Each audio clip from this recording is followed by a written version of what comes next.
We want to build a sustainable, repeatable, systematic growth engine.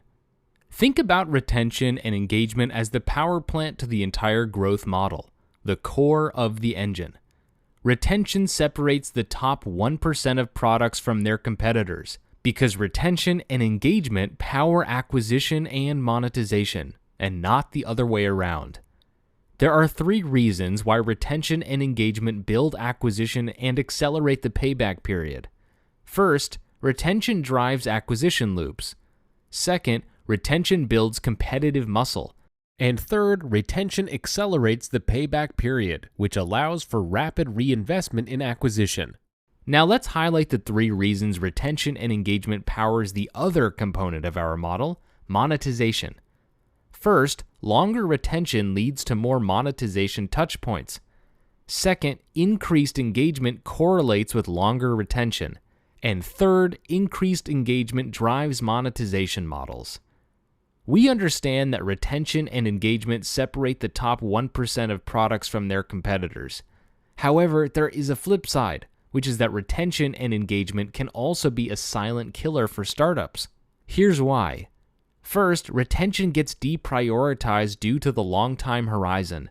Second, poor retention is easy to cover up. And third, even if we have strong retention, i.e. breadth, we need depth to build a business.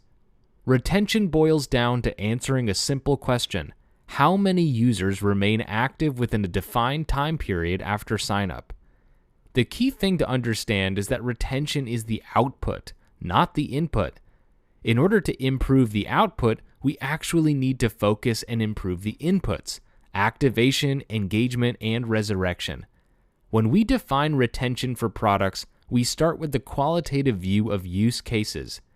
Our use case helps us answer the question, what is the natural usage behavior and pattern of the target audience around the core value product? After we identify the problem, the persona, and the why, we need to look at alternative and frequency.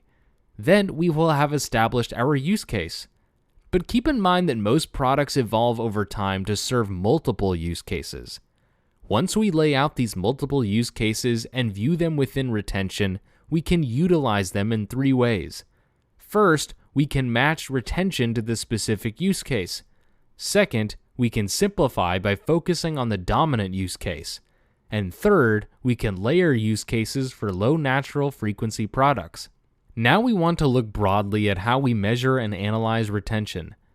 We started at the center of our bullseye by defining our use cases in a qualitative view, so we could understand the natural usage behaviors of our target audience around our core value proposition. Now we need to define a proper retention metric by first asking the question, what should our retention metric be?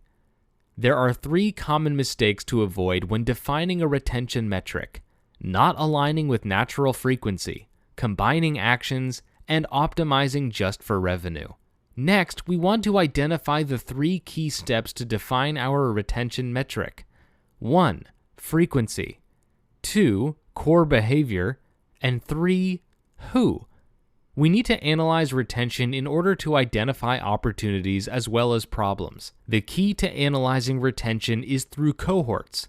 There are 5 ways to view cohorts. We can view them as absolutes, percentages, absolute relatives, percentage relatives, and average relatives. Now let's consider how engagement relates to retention. Engagement is more about the depth, answering the question, how active were the users within a specific time period?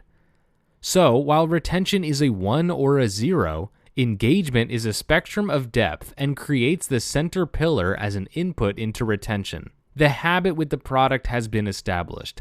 The 2 other inputs into retention are activation and resurrection. We need to know our destination, so we begin to define our strategy by looking at engagement. The basics of building habits around engagement are shown in what we call the organic habit loop. We need to manufacture strategies to help reinforce habits over time. The 2 strategies we can use to do this are manufactured loops and environment loops. A manufactured habit loop starts with a manufactured cue or trigger. We can discover our environment loops through qualitative research, build/buy/partner opportunities, and by understanding the costs that exist.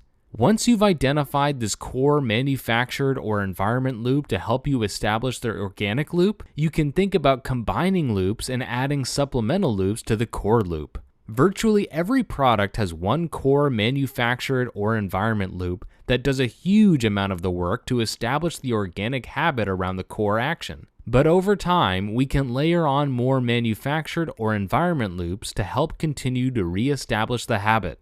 Let's look a bit more closely at activation, so we can analyze how we invest in different parts of our product and organization.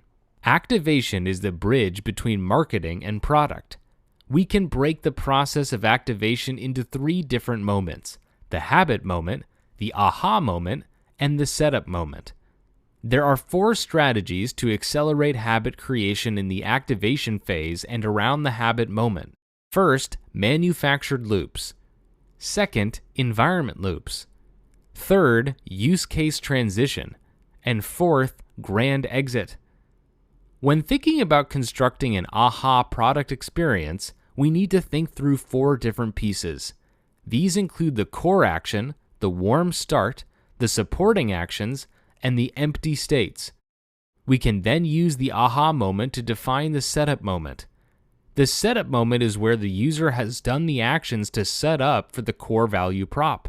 Now we need to look at resurrection strategies. How do we regain users who once had the habit but lost it? Resurrection opportunities are not as good as they might seem. Resurrection is low impact, low probability, and has a medium to high cost. We can use 3 guiding principles to understand when focusing on resurrection is a good idea. First, after activation and engagement. Second, when we understand the true opportunity and cost. And third, around naturally high cycle time periods. There are 2 types of dormant users. 1, voluntary. Users made a conscious choice not to engage with the product anymore. And 2, involuntary. Users that disengage due to some reason that wasn't a conscious choice. We now have an overview of retention, starting with use cases at the center of our bullseye and moving outward to resurrection strategies.